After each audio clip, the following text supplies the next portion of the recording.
जितने भी हमारे महिला मंडल हैं, युवक मंडल हैं, यानी कि जो लोग स्टेक होल्डर हैं हमारी उसकी BMFS वो जो हमारी,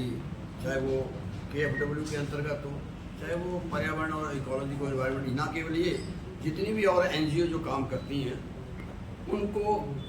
के सम्मिलित करके, जिससे कि हिमाचल प्रदेश का नौजवान, हिमाचल प्रदेश का जो ग्रीन स्टेट का मिशन है मुख्यमंत्री पहले दिन से कह रहे हैं कि इकोलॉजी और एनवायरनमेंट और हरित राज्य में इसको बनाना चाहता हूँ। उसमें जहाँ हमने माननीय मुख्यमंत्री मोदी की सोच है, हिमाचल प्रदेश में ठाकुर सुखविंदर सिंह सुक्खू के नेतृत्व में पहली बार ई-टैक्सी आई, और ई-टैक्सी वहीं नहीं आई, हम HRTC के बहुत बड़े फ्लीट को जो है हम जो है वो अब इलेक्ट्रिकल व्हीकल में कन्वर्ट कर रहे हैं। सबसे पहला शुरुआत की हमारी जो RTO की गाड़ियाँ थी, जो शिमला की गाड़ियाँ थी, और ना केवल वो नहीं, उसमें भी नौजवानों को कैसे रोजगार मिले। ई-टैक्सी हमने खरीदी नहीं, हमने 50% सब्सिडी देकर कुछ लोगों को 80%, अगर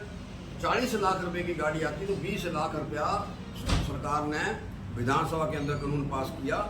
20 लाख रुपया सरकार देगी और 20 लाख रुपया बेरोजगार उससे लोन लेगा। और वो गाड़ी का इंतजाम किया हमने, जो आउटसोर्स में प्रदेश में हमारे जो सामान्य अधिकारी हैं, दूसरे लोग,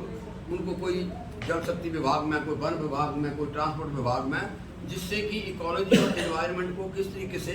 हरित प्रदेश किस तरीके से बनाया जाए, वो शुरुआत माननीय मुख्य, जब शुरू में आपने देखा होगा हर जगह इलेक्ट्रिकल बसें पहुंची है। कोई भी चीज़ जब शुरुआत होती है तो उसका सेकंड थॉट होता है, उस पर डिस्कशन होती है। तो इलेक्ट्रिकल व्हीकल पे जो है माननीय मुख्यमंत्री महोदय ने बात की, और उसके बड़े सार्थक परिणाम। मैं उदाहरण देना चाहता हूँ, जो गाड़ी डीजल चंबा से चलती है और वो जो छोटी गाड़ी है 254 किलोमीटर या 310 किलोमीटर आती जाती है, तो जो हमने विधानसभा के अंदर डिस्कशन में देखा है, जहाँ हम उस पर 7.5 और 10,000 के बीच में डीजल उसको हम देते हैं, तो वो गाड़ी हमारी कुल मिलाकर 700 या 800 या 1000 रुपये के अंदर जो हमारा जो ई-चार्जिंग स्टेशन है उससे चलती है। तो ना केवल उससे हमारा पैसा बचता है, उसके साथ साथ खासकर जो पोल्यूशन है, जो हरित प्रदेश का हमारा मैंडेट है, हमारी इकोलॉजी को, हमारी इन्वायरमेंट को, हमारी एग्रीकल्चर को, हमारे फॉरेस्ट को, किसी को भी जो है उससे जो इलेक्ट्रिकल व्हीकल है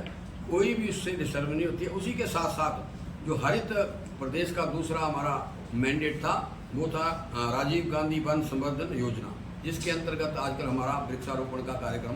चल रहा है। इसमें मैंने कहा कि महिला मंडल को 1 हेक्टेयर में 1,20,000 रुपया उनके खाते में डालेंगे। 1 हेक्टेयर की तो बात करूँ, मिनिमम 5 हेक्टेयर,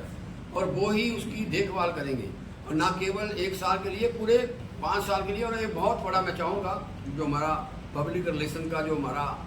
प्रेस नोट आएगा उसमें यहाँ चर्चा करना चाहूँ तो बड़ा भाई एम एंड ऑब्जेक्ट, उसमें इस चीज़ को मैं सारी को उसके बीच में जो पब्लिक रिलेशन की आपकी डिटेल आएगी, उसमें क्या इनके ऑब्जेक्टिव हैं, किस तरीके से इसको इकोलॉजी को बैलेंस करने के लिए बना, कम्युनिटी की पार्टिसिपेशन हो, क्योंकि जिनके जंगल ये नहीं इसके साथ जोड़ा हमने, टीडी बांधी, टीडी भी जोड़ी है। टीडी इसलिए जोड़ी है कि उनका जो राइट था, टीडी बंद कितने साल बंद रही, न केवल वो बंद रही, मैं उदाहरण दूँ, पिछले 5 साल जब भारतीय जनता पार्टी की सरकार रही है, फॉरेस्ट के अधिकारी बैठे हैं,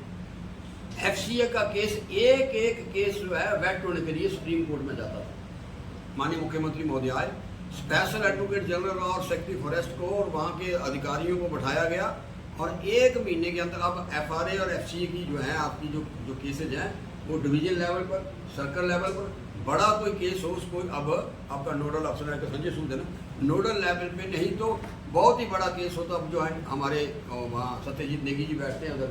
अपने चंडीगढ़ में, वहाँ वो जाता है। तो ये जो हमारा हरित प्रदेश का जो हमारा माननीय मुख्यमंत्री महोदय की सोच है, उसको लेकर जो है मुख्यमंत्री ने फैसला लिया है। ना केवल ये फैसला लिया है, इसके साथ साथ आज प्रदेश का जो मैं कहता हूँ प्रदेश के अंदर, जहाँ बाद में चंबा की बात भी करूँगा, प्रदेश के अंदर पिछले 5 साल टाइम लगता है किसी भी चीज़ को, 5 साल पेपर चोरी होते रहे। पहला मुख्यमंत्री से तो पहला मुख्यमंत्री आया क्रिस्टल क्लियर परसों कैबिनेट में,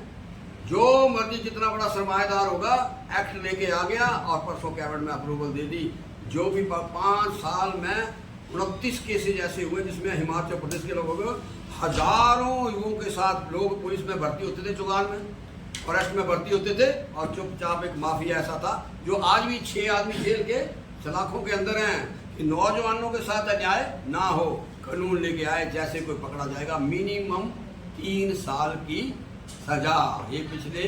कल कैबिनेट में पास हुआ है और मानसून सत्र में आ रहा है। न केवल ये, इसके साथ साथ जो नशे पे, उसको मैं चाहूँगा क्योंकि नशे की प्रेजेंटेशन हुई है, वो भी एक बहुत सख्त कानून। नहीं तो आपने देखा होगा चिट्टे के जो व्यापारी हैं, आज देखते हैं वो चुगान चौक पे खड़े पकड़े जाते हैं, ऐसा कानून लचीला है कि 3 दिन के बाद वही वहाँ पहुँच जाते हैं। ये तो छपता अच्छा है कि इतना पकड़ा गया, इतना, वो 4 दिन के बाद वही बाहर आके घूमते हैं। उसके लिए बहुत सख्त कानून जो है माननीय मुख्यमंत्री हिमाचल प्रदेश बेरोजगारों के साथ, कभी एसएसबी में कभी कमीशन में ऐसा घोटाला ना हो, उसके लिए बड़ा एक ऐतिहासिक जो है मैं कहता हूँ कानून जो है माननीय मुख्यमंत्री महोदय जो है वो लेके आए हैं। जिसके